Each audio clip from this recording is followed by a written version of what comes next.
Que la gloire et l'honneur de notre Seigneur Jésus-Christ soient sur vous, car c'est à lui seul que reviennent la gloire et les honneurs. Alors ce matin, le Seigneur me dit d'adresser ces paroles à l'Église, car il n'y a pas meilleure prophétie que la parole de Dieu. Il n'y a pas meilleure prophétie que l'édification, l'exhortation et la consolation. C'est là l'origine même de la prophétie et l'avertissement. Vous savez, frères et sœurs bien-aimés dans le Seigneur, et toi certainement qui est encore en train de douter de ce que le Seigneur a mis dans mon cœur pour pouvoir s'adresser à son peuple. Tu es en train de te poser des questions de savoir, mais qui suis-je moi? Celui qui est en train de parler, je ne suis absolument rien du tout. Je ne suis que serviteur de Dieu. Je suis disciple de Jésus-Christ. Je ne cherche aucune gloire. Je ne cherche aucune notoriété. Mais je viens simplement parler de la part du Seigneur. Au moment opportun où il me dira également aussi d'aller sonner la trompette. Partout là, il me dira d'aller sonner la trompette, je le ferai. Mais ce matin, le Seigneur voudrait édifier son Église, prophétiser ce matin pour son Église. La Bible dit que l'on reconnaît les véritables envoyés de Dieu, c'est ceux-là qui disent la parole de Dieu, qui ne regardent ni à gauche ni à droite, mais qui disent la parole telle qu'elle est dite ou telle qu'elle a été enseignée par le Seigneur lui-même, qui est le dépositaire et le mandataire de cette parole. Il n'y a pas plus puissant prophète, plus puissant apôtre, plus puissant docteur, plus puissant évangéliste, plus puissant pasteur que le Seigneur Jésus-Christ lui-même. Nous sommes tous égaux devant le Seigneur Jésus-Christ. Nous sommes appelés serviteurs. Que tu aies le titre de pasteur, docteur, prophète, évangéliste, apôtre, nous sommes tous serviteurs. Nous servons le Seigneur Jésus-Christ de Nazareth. C'est pourquoi ce matin, le Seigneur veut ramener l'Église à s'humilier, à manifester l'humilité, à demeurer dans la piété, dans l'humilité et reconnaître que le seul et véritable maître, c'est Jésus-Christ. Nous ne venons pas là pour vouloir écrire notre propre histoire pour dire que moi, si je fais ceci, moi je fais cela. Non. Le seul pour qui nous devons crier, c'est le Seigneur Jésus-Christ. Le seul à qui nous devons glorifier, c'est le Seigneur Jésus-Christ. Vous savez, beaucoup d'entre nous avons reçu des appels de la part du Seigneur Jésus-Christ. Mais pour recevoir ces appels aussi, le Seigneur met devant nous des conditions.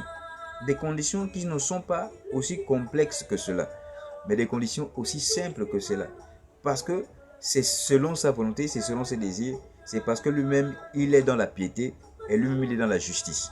Et ce matin, la Bible ou la parole de Dieu va t'édifier ce matin, Église.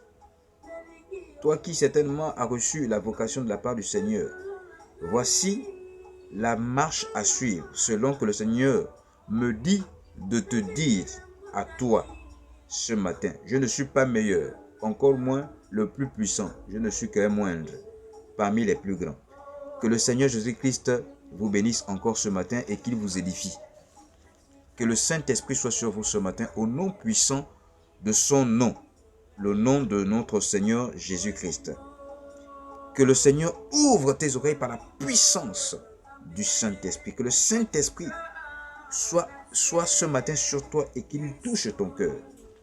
La Bible nous enseigne dans le livre de 1 Timothée au chapitre 3. En ce qui concerne les vocations de ceux qui aspirent à devenir pasteur, prophète, docteur, évangéliste, apôtre, mais aussi diacre. Il y a des conditions à suivre. Et ces conditions sont assez simples. La Bible nous dit ceci. Le Seigneur te dit ce matin, il va t'édifier, Église. Il te dit ce matin, cette parole est certaine. Si quelqu'un aspire à la charge de pasteur, d'apôtre, d'évangélistes, de docteurs, de prophètes. La Bible nous dit ceci, mais c'est une très bonne chose. Il est bon pour le chrétien. Tout chrétien, bien que je n'aime pas cette appellation, j'aime plus tout disciple. Bien que tout disciple étant disciple, en principe, nous sommes tous appelés à servir le Seigneur. Maintenant, il y a ceux-là qui ont un couronnement sur leur tête, qui sont appelés à justement diriger ou à conduire le peuple de Dieu sur la voie qui mène à l'excellence, qui est la parole de Dieu.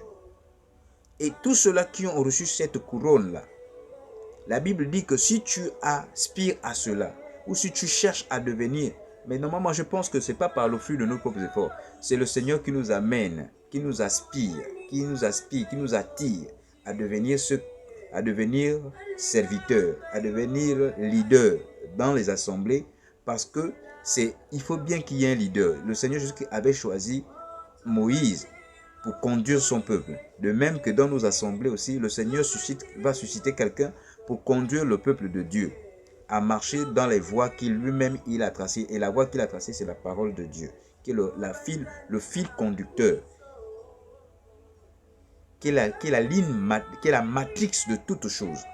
Donc, celui qui aspire à devenir ou qui a reçu la vocation de pasteur, de docteur, de prophète, d'évangéliste et d'apôtre ou de diacre, la Bible dit que c'est une grâce.